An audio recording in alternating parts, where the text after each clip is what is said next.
লগতে সংবাদ মাধ্যমক মই এই বিষয়ে জনাব খুজিছো যে যোৱাকালি আমাৰ বড়োলেণ্ড পিপলছ ফ্ৰণ্ট আৰু অসম গণ পৰিষদ দলৰ লগত মিত্ৰতা চূড়ান্ত হৈছে। মিত্ৰতাৰ যিটো ষ্ট্ৰাকচাৰ আমি নতুন দিল্লীত আমাৰ ৰাষ্ট্ৰীয় নেতৃত্বৰ পৰা অনুমোদন পোৱাৰ লগে লগে আমি ঘোষণা কৰিম। কিন্তু এজিপি আৰু বিপিএফৰ লগত আমাৰ মিত্ৰতাৰ আলোচনা আমি যোৱা নিশা সম্পূৰ্ণ কৰিছোঁ আৰু দুইটা ৰাজনৈতিক দলৰে আৰু বিজেপিৰ মাজত সম্পূৰ্ণ বুজাবুজি হৈছে। কোনো ফ্ৰেণ্ডলি কণ্টেষ্ট আদি নাথাকে, সম্পূৰ্ণ চিট বাই চিট আমাৰ এলায়েন্স হৈ গৈছে। মিত্ৰতাৰ দিশত আমাৰ বিশেষ আৰু আলোচনা কৰিবলগীয়া নাই, মাত্ৰ নতুন দিল্লীৰ পৰা অনুমোদন পালেই আমি বিজেপি আনুষ্ঠানিকভাৱে ইয়াক ঘোষণা কৰিব পাৰিব। এজিপি আৰু বিপিএফ দলে কোৱাত কোনো আপত্তি নাই, কাৰণ তেওঁলোকে যিহেতু তেওঁলোকৰ নেতৃত্ব অসমতে থাকে। ডিটেইলছ তেওঁলোকে মোটামুটি আপোনালোকক কিছু কথা তেওঁলোকে সময় সুবিধা লৈ ক'ব পাৰিব।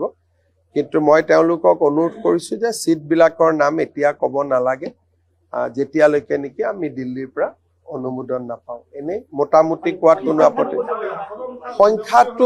সংখ্যাটো অসম গণ পৰিষদৰ লগত যোৱাবাৰৰ সমানে এটা দুটা আগপিছ কৰি আমাৰ হৈ গৈছে। বিশেষ আমিও প্ৰেছাৰ পোৱা নাই, অসুবিধা পোৱা নাই আৰু তেওঁলোককো আমি কষ্ট দিয়া নাই।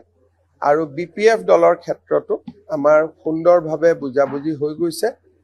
সন্ধিয়াকৈ হাগ্ৰামা মহিলাৰী ডাঙৰীয়াই হয়তো এই বিষয়ে লগতে সংবাদ মাধ্যমক মই এই বিষয়ে জনাব খুজিছোঁ যে যোৱাকালি আমাৰ বড়োলেণ্ড পিপলছ ফ্ৰণ্ট আৰু অসম গণ পৰিষদ দলৰ লগত মিত্ৰতা চূড়ান্ত হৈছে।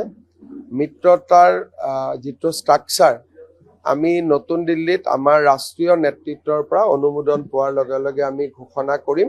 কিন্তু এজিপি আৰু বিপিএফৰ লগত আমাৰ মিত্ৰতাৰ আলোচনা আমি যোৱা নিশা সম্পূৰ্ণ কৰিছোঁ আৰু দুইটা ৰাজনৈতিক দলৰে আৰু বিজেপিৰ মাজত সম্পূৰ্ণ বুজাবুজি হৈছে। কোনো ফ্ৰেণ্ডলি কণ্টেষ্ট আদি নাথাকে, সম্পূৰ্ণ চিট বাই চিট আমাৰ এলায়েন্স হৈ গৈছে।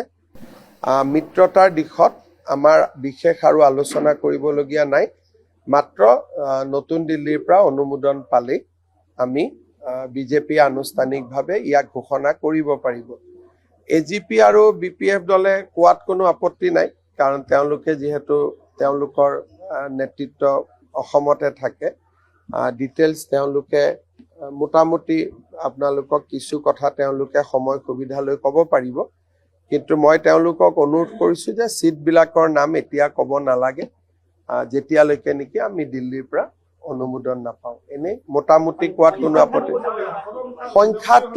সংখ্যাটো অসম গণ পৰিষদৰ লগত যোৱাবাৰৰ সমানে এটা দুটা আগপিছ কৰি আমাৰ হৈ গৈছে। বিশেষ আমিও প্ৰেছাৰ পোৱা নাই, অসুবিধা পোৱা নাই আৰু তেওঁলোককো আমি কষ্ট দিয়া নাই।